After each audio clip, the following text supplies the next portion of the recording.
The Art of Public Speaking by Dale Carnegie and Joseph Berg Eisenwine. Section 13. Voice Charm.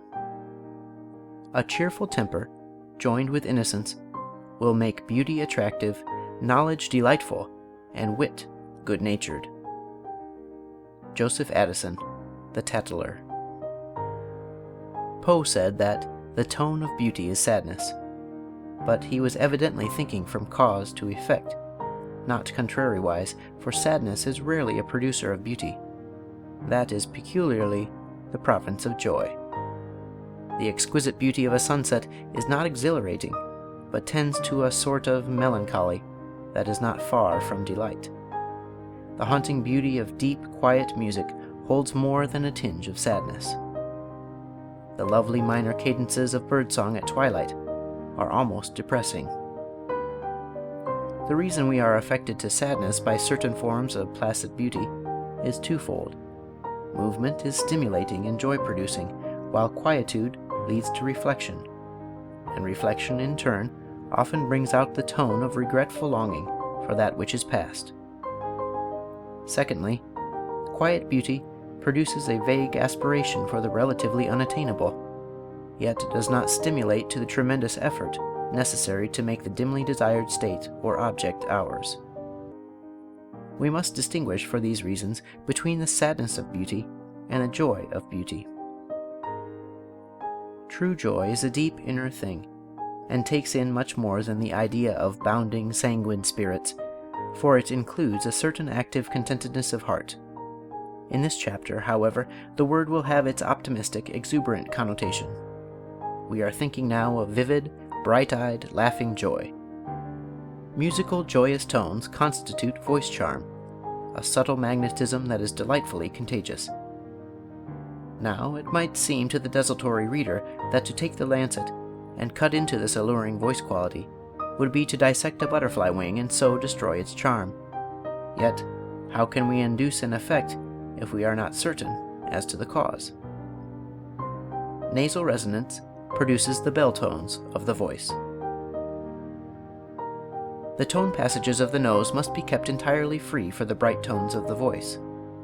And after our warning in the preceding chapter, you will not confuse what is popularly and erroneously called a nasal tone with the true nasal quality, which is so well illustrated by the voice work of trained French singers and speakers. To develop nasal resonance, sing the following, dwelling as long as possible on the sounds. Pitch the voice in the nasal cavity. Practice both in high and low registers and develop range with brightness. Sing, song.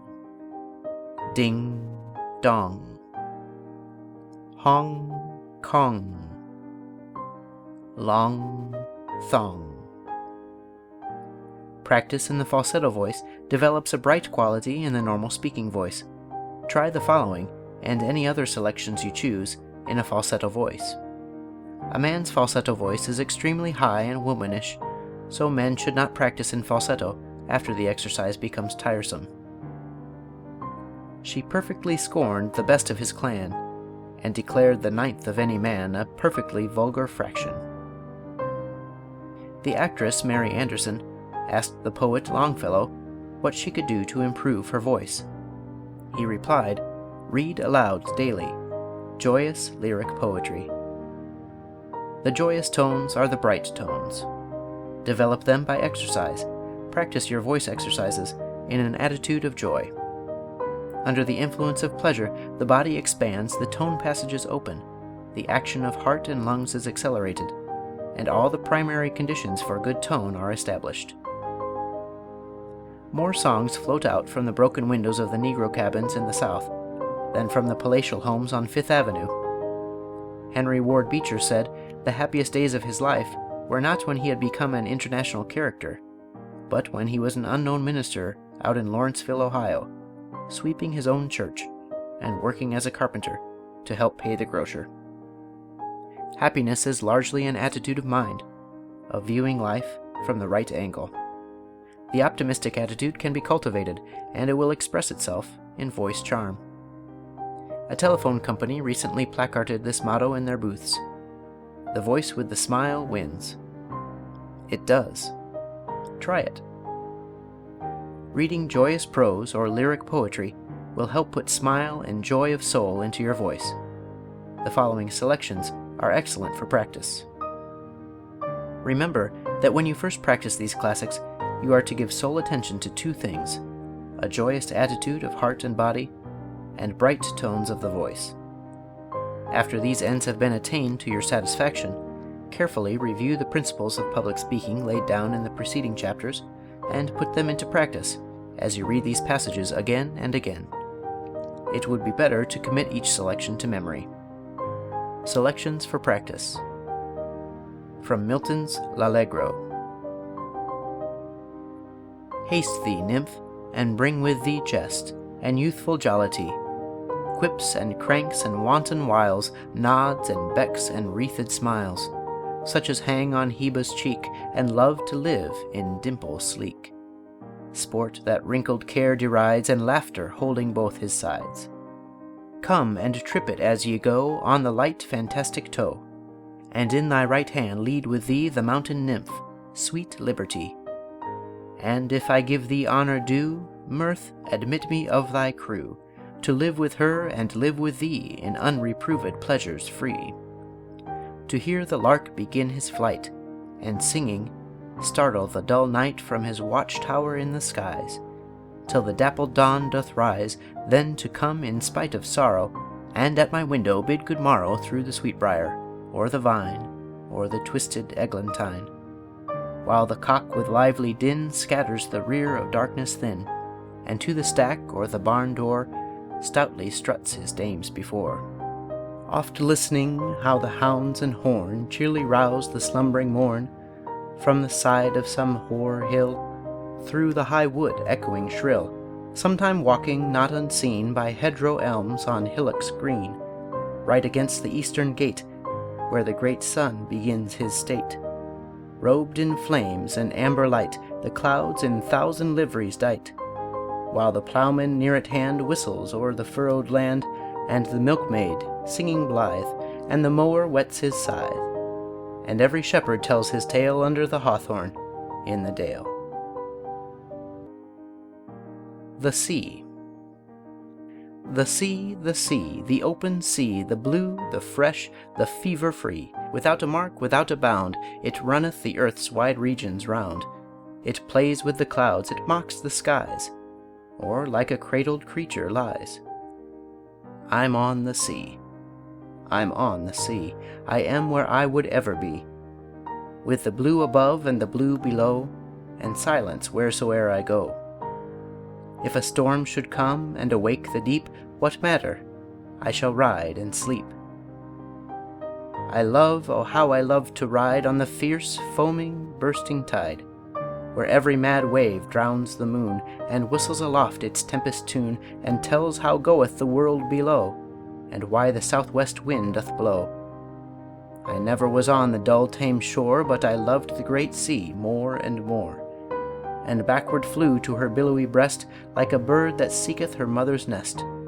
And a mother she was and is to me, for I was born on the open sea. The waves were white, and red the morn in the noisy hour when I was born. The whale it whistled, the porpoise rolled, and the dolphins bared their backs of gold, and never was heard such an outcry wild as welcomed to life the ocean child. I have lived since then in calm and strife, full 50 summers a rover's life, with wealth to spend and a power to range, but never have sought or sighed for change. And death, whenever he comes to me, shall come on the wide, unbounded sea. Barry Cornwall. The sun does not shine for a few trees and flowers, but for the wide world's joy. The lonely pine upon the mountaintop waves its somber boughs and cries, "Thou art my son." And the little meadow violet lifts its cup of blue and whispers with its perfumed breath, "Thou art my son." And the grain in 1,000 fields rustles in the wind and makes answer, "Thou art my son." And so God sits effulgent in heaven, not for a favored few, but for the universe of life, and there is no creature so poor or so low that he may not look up with childlike confidence and say, "My Father, thou art mine." Henry Ward Beecher. The Lark. Bird of the wilderness, blithesome and cumberless, sweet be thy matin o'er moorland and lea. Emblem of happiness, blessed is thy dwelling place, O to abide in the desert with thee. Wild is thy lay and loud, far in the downy cloud, love gives it energy, love gave it birth. Where on thy dewy wing, where art thou journeying? Thy lay is in heaven, thy love is on earth. O'er fell and fountain sheen, o'er moor and mountain green, o'er the red streamer that heralds the day, over the cloudlet dim, over the rainbow's rim, musical cherubs soar, singing away. Then when the gloaming comes, low in the heather blooms, sweet will thy welcome and bed of love be. Emblem of happiness, blessed is thy dwelling place, O to abide in the desert with thee. James Hogg. In joyous conversation, there is an elastic touch, a delicate stroke upon the central ideas, generally following a pause. This elastic touch adds vivacity to the voice.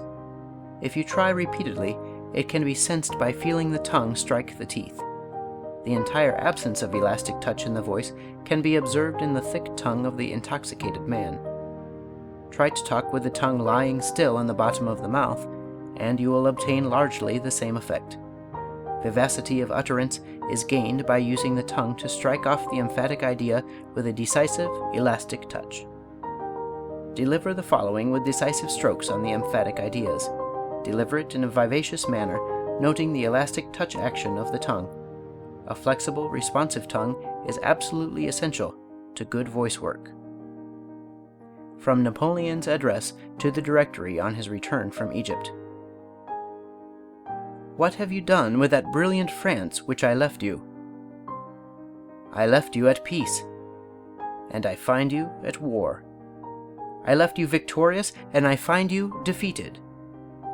I left you the millions of Italy, and I find only spoliation and poverty.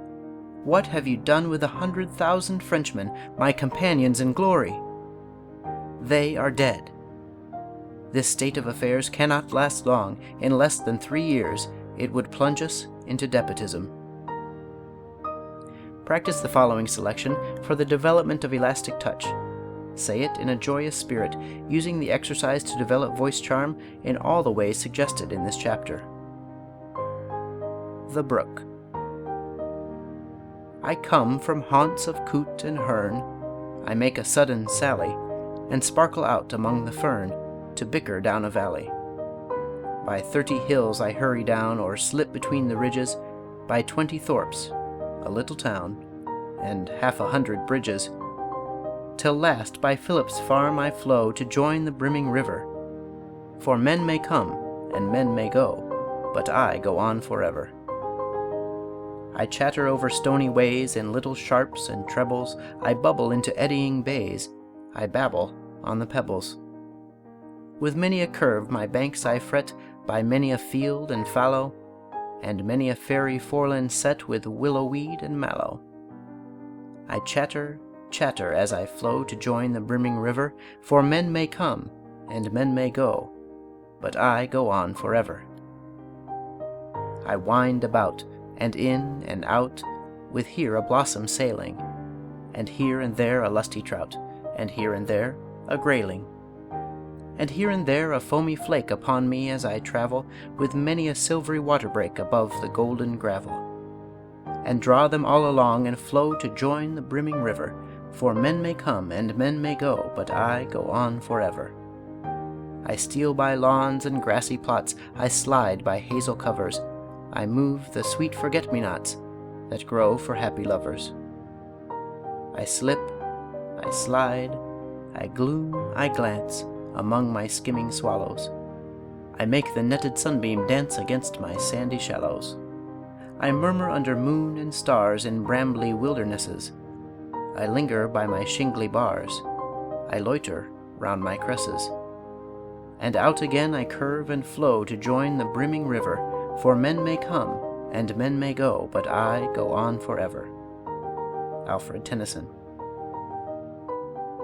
The children at play on the street, glad from sheer physical vitality, display a resonance and charm in their voices quite different from the voices that float through the silent halls of the hospitals.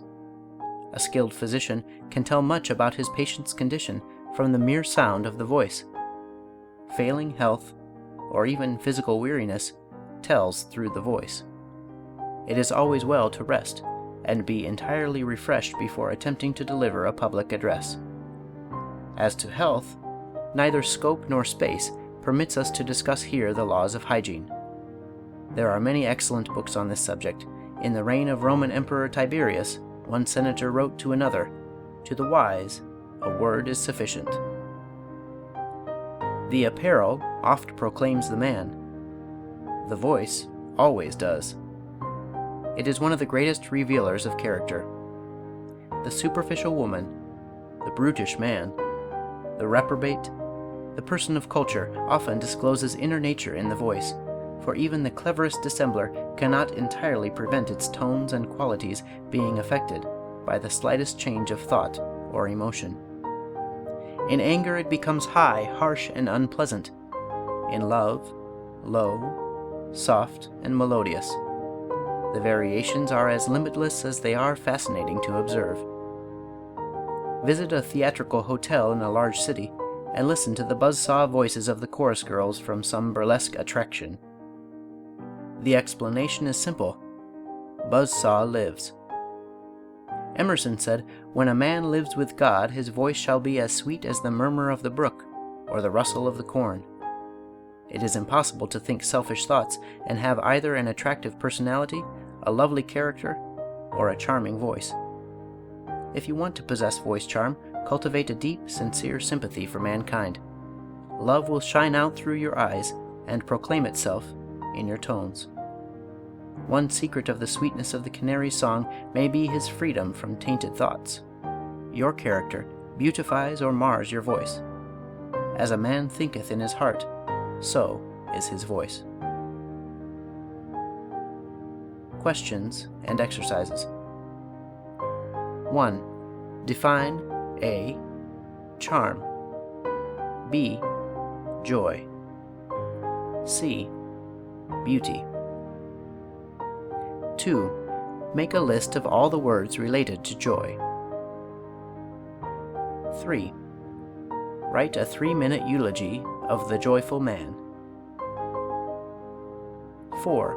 Deliver it without the use of notes. Have you carefully considered all the qualities that go to make up voice charm in its delivery?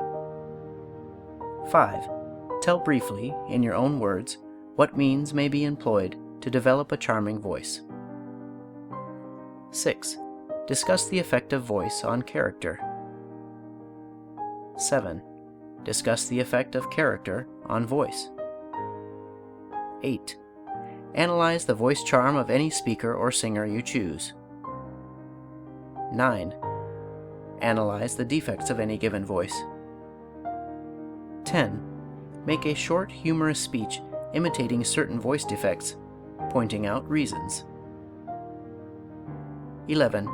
Commit the following stanza and interpret each phrase of delight, suggested or expressed by the poet.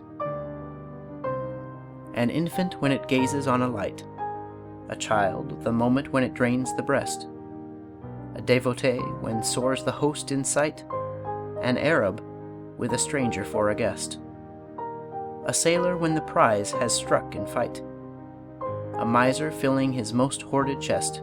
Feel rapture, but not such true joy are reaping as they who watch o'er what they love while sleeping.